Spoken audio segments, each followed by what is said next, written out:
Najib Tun Razak, Presiden UMNO, dan mai bersama Zahid Hamidi, dan 2 orang lagi pi bawa Osman Jailu daripada Cangkat Jerit, dan seorang lagi Jamaluddin Radhi daripada Perak. Pi jumpa tuanku, depa bagi macam-macam kat depa 2 orang ni.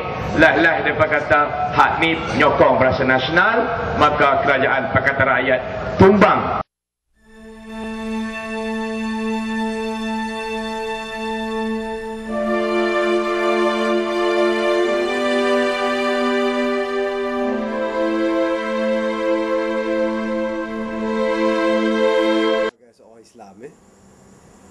Saya nasihatkan dia supaya beristighfar lah.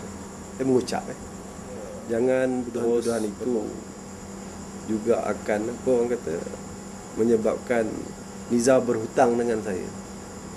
Apabila dia bohong, dia berhutang dengan saya. Dia kena jumpa saya di Padang Masyar, nanti dia kena bayar. Dia kena mohon maaf lah dengan bulan. Banyak benda-benda yang saya tidak bersetuju dengan Nizar. Waktu itu dia Menteri Besar. Banyak benda-benda yang saya tidak bersetuju. Dan bukan masalahnya benda-benda yang saya tak setuju itu saya pendam. Tidak. Saya bincang dengan dia. Saya kata ada benda-benda yang saya tak setuju. Dan pandangan saya langsung tidak diambil kira. Bukan saya itu mestinya betul, tapi perlu dibincangkan.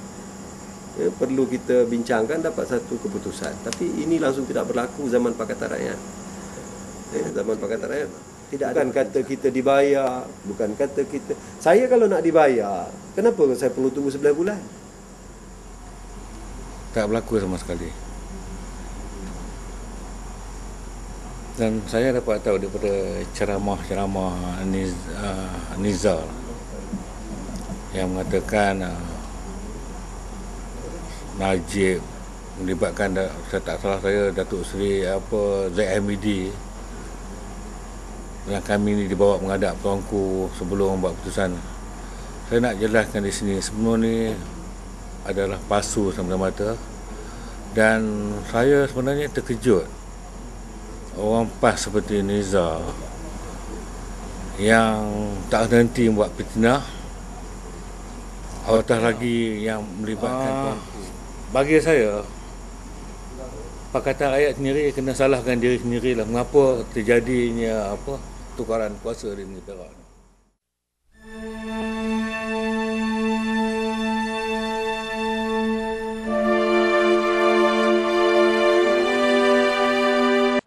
Sebelum tu orang Perak tak tahu.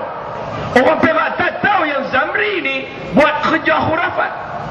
Sehingga saya tanya dalam Dewan, saya kata, wahai Pangkor, kamu pada 17 hari bulan pergi ke Gual Manong Kuala Kangsar, kamu laksanakan satu upacara, yang upacara itu upacara khurafat. Saya tunjuk gambar di dalam Dewan, saya tunjuk video dalam Dewan. Saya tanya dia demi Allah, wahai Pangkor, yang kamu buat ini syar'i tak syar'i? Dapat buat kerja yang nampak bertentangan dengan syarak, tapi dapat kata hak ni kami tak ada niat.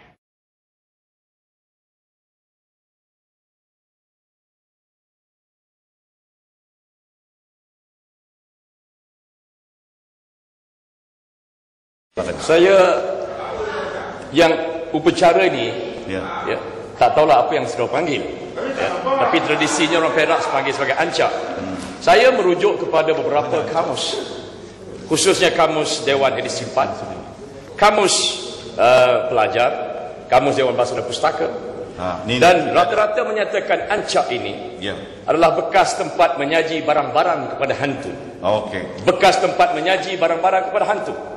Juga menyaji barang-barang dalam ancak itu untuk kegunaan memuja-muja hantu. Dan dalam kamus edisi keempat, talam daripada anyaman tempat menyajikan barang-barang untuk hantu.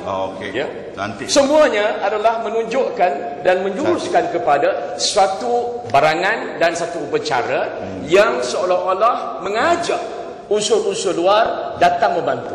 Dalam kamus ini dikatakan hantu. Betul, cantik tu. Saya pun pegang ni. Bukan hanya saya tahu apa yang akan dibawa, dan saya tahu bagaimana Pasir Panjang dan rakan-rakan memanipulasikan isu ini. Dan saya harap dengan penjelasan saya dalam Dewan ini, Pasir Panjang yang beriman lagi bertakwa tidak akan terus memanipulasikan perkara-perkara yang berkaitan dengan akidah umat Islam. Sebab itu semalam pun bila soal-soal solat apa nama berdebat keterlaluan. Soal akidah yang salah, yang betul. Bukan atas nama Dr. Zamri oleh kerana dia pasang ancak, semua orang pertahankan dia. Dia buat betul. Orang lain tak betul. Umpamanya Pasir Panjang. Ya, apabila dia pakai serba hitam dan ni ramai pertahankan dengan duduk dalam keadaan yang tawaduk khusyuk macam tu, dipakaikan. Ya, tak apa nanti ya. Dia lupa dalam mufti dah buat ancak. Tak, saya nak bagi tahu yang itu, sebab tu dia duk bawa tunjuk dia seronok dia ingat dia betul tu. Dia duk tunjuk gambar tu seolah-olah apa yang dia tunjukkan itu adalah ancak, adalah perbuatan ancak. Dia baca, tunjukkan. Sama ada itu, for your information, probably you don't understand. Among the Malay tradition, there are some all about, you pun tak faham kan. Tapi bekas yang ditakrifkan oleh beliau tadi pun sudah pun menunjukkan bagaimana tuduhan dia tu salah. Dia tolong baca untuk saya tadi, iaitu bekas anyaman. Saya nak tanya, cuba tengok ada anyaman dalam tu. Dan nanti tak? Ada anyaman tak dalam tu? Ada. Bekas anyaman?